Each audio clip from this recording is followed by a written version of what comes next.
Afternoon and welcome to the next instalment of Skellig. We're on chapter 25 now. The wires and the tubes were in her again. The glass case was shut. She didn't move. She was wrapped in white. Her hair was fluffy, dead straight and dark. I wanted to touch it and to touch her skin, feel it soft against my fingertips. Her little hands were clenched tight on either side of her head. We said nothing. I listened to the drone of the city outside, to the clatter of the hospital. I heard my own breathing, the scared, quick breathing of my parents at my side. I heard them sniffing back their tears. I went on listening.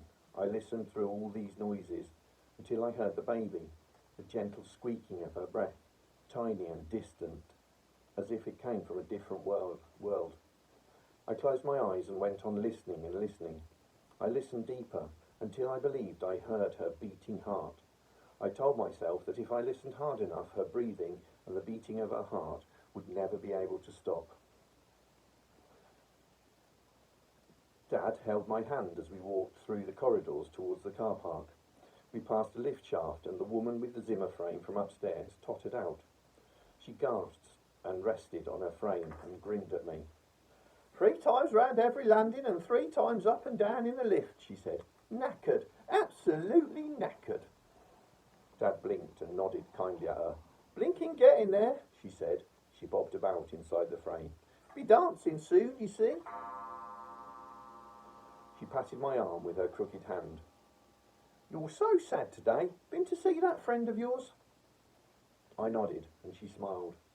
I'm going home soon. He will too. Keep moving, that's the thing. Stay cheerful.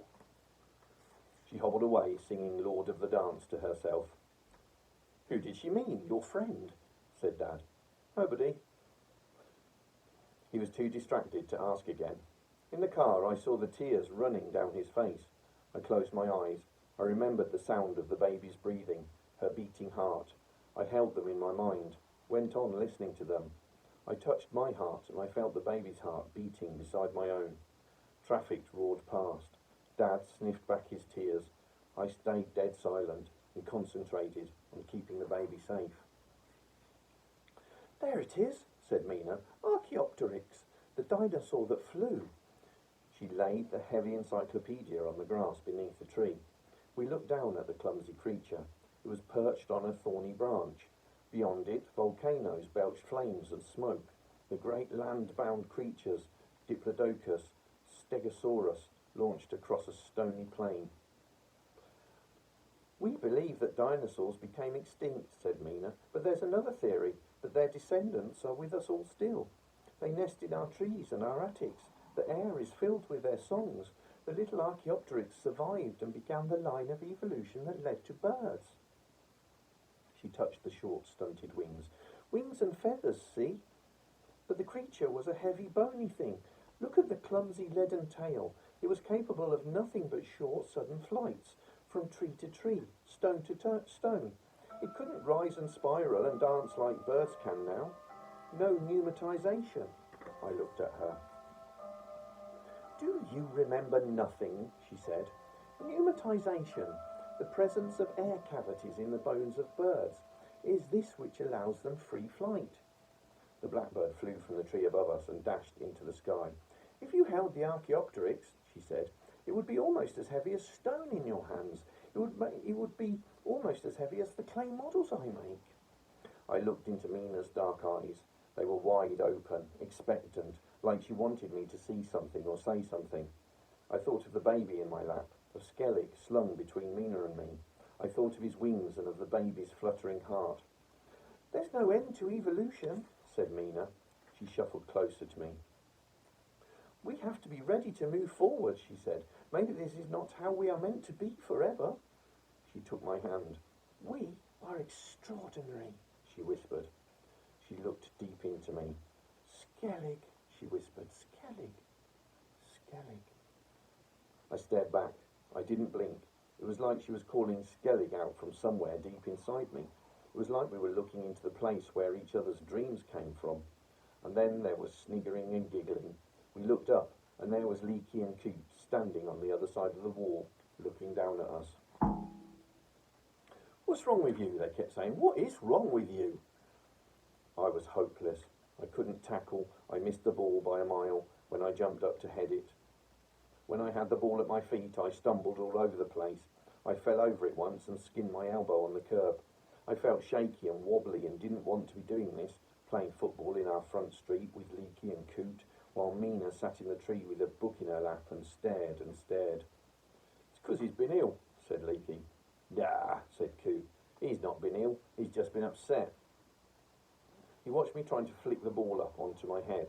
It bounced off my knee and bobbed into the gutter. "I'm just out of practice," I said. "Rubbish," he said. "It's just been a week since you could beat anybody in school." "That's right," said Leaky. "It's her," said Coot. "Her in the tree. That lassie was with." Leaky grinned. "That's right," he said. I shook my head. "Rubbish," I whispered. My voice was as shaky as my feet had been. They stood there sniggering. "It's that lass," said Leaky. "That lass that climbs in a tree like a monkey," said Coot. "Her that sits in a tree like a crow." "Rubbish," I said. I looked Leaky in the eye. He'd been my best friend for years. I couldn't believe he'd go on with this if I looked him in the eye and wanted him to stop. He grinned. "He holds hands with her," he said. "She says he's extraordinary," said Coot. "Get stuffed," I said. I turned away from them, went past our house to the end of the street, turned down towards the back lane. I heard them coming after me. I sat down in the lane with my back against the boarded-up garage. I just wanted them to go away. I wanted them to stay. I wanted to be able to play like I used to. I wanted things to be just the way they used to be. Leaky crouched beside me, and I could feel he was sorry. "The baby's ill," I said, "really ill. The doctor says I'm in distress." "Yeah," he said, "yeah, I know. I'm sorry." Coot kicked the ball back and forward against the boards. "Don't do that," I said. "You'll knock it down." He sniggered. "Oh, aye." He went on doing it. "Don't do it," I said. I got up and grabbed him by the scruff of the neck. "Stop doing it," I said. He sniggered again. "Doing what, Michael?" he said in a high girlish voice. I shoved him back against the garage. I thumped my hand against the boards beside his head. He winked at Leaky. "See what I mean?" he said. I thumped the boards beside his head again. There was a loud crack, and the whole garage trembled. Coot jumped away. We stared at the boards. "Blimey," said Leaky. There was another crack and another shudder, and then silence. I opened the gate into the wilderness, and we tiptoed inside. We stared through the door into the gloomy garage. Dust was falling thicker than ever through the light. There was another crack. "Blimey," said Coot. "I better get my dad," I said. Very gently, and using a little hammer and long thin nails, he nailed some boards across the door. The garage trembled as he worked. He told us to keep back. We stood in the wilderness staring, shaking our heads. He got some black gloss paint and wrote "Danger" across the boards. He brought some Coke for us and some beer for himself, and we all sat against the house wall and stared at the garage. "Better get it made safe, eh?" said Dad. "My uncle's a builder," said Coot. "He's always doing garages and extensions and things." "Oh, yeah," said Dad. "He'd tell you to knock the whole thing down and start again." "Oh, yeah." "Yeah. Some folk fight to keep things that should have been smashed years back." I looked at the garage and imagined it gone, saw the big emptiness that would take its place. "Right," said Coot. "He says the best jobs start with a massive sledgehammer and a massive skip." He swigged his Coke. The blackbird flew on to the edge of the garage roof and perched there. I knew it would be watching the wilderness, looking for beetles and fat worms for its babies. "He wants us gone," I said. Coot cocked his finger and thumb like a gun. He eyed the bird as if he was aiming. "Gotcha," he said, and his hand recoiled as if he'd fired. Dad told Leaky and Coot it was good to see them again. Michael's been moping," he said. "A good kickabout with his mates will be just what the doctor ordered." "Not against the garage, though," said Leaky. "No, not against the blinking garage, no." We took the ball and went through the house into the front street again. Mina wasn't there. I played better now, but I couldn't help turning to the empty tree. I imagined her alone with Skellig in the dark house. I caught them laughing at me. "Missing her already?" said Coot. I raised my eyes and tried to grin. I went to sit on our front garden wall. is she, anyway? Said Leaky. I shrugged. She's called Mina. What school's she at? She doesn't go to school.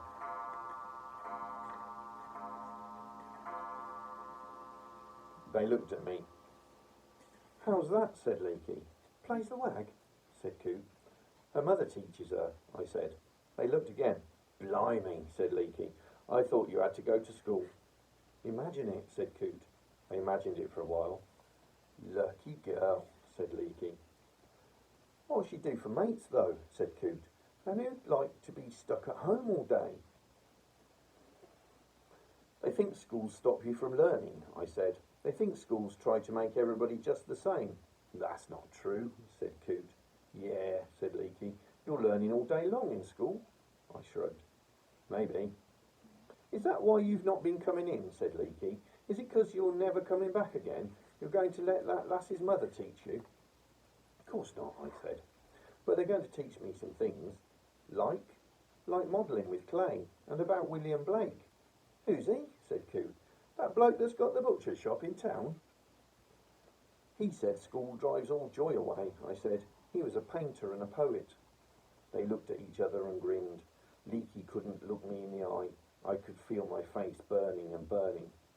Look, I said, I can't tell you anything, but the world's full of amazing things. Coot sighed and shook his head and bounced the ball between his knees. I've seen them, I said. Leaky stared at me. I imagined taking him through the danger door, taking him to Skellig, showing him. For a moment I was dying to tell him what I'd seen and what I'd touched. There she is, said Coot. We turned together and there was Mina climbing into the tree again. The monkey girl, said Leaky. Coot giggled. Hey, I said, maybe Rasputin's right about that evolution stuff. He could come and look at her and see there's monkeys all around us still.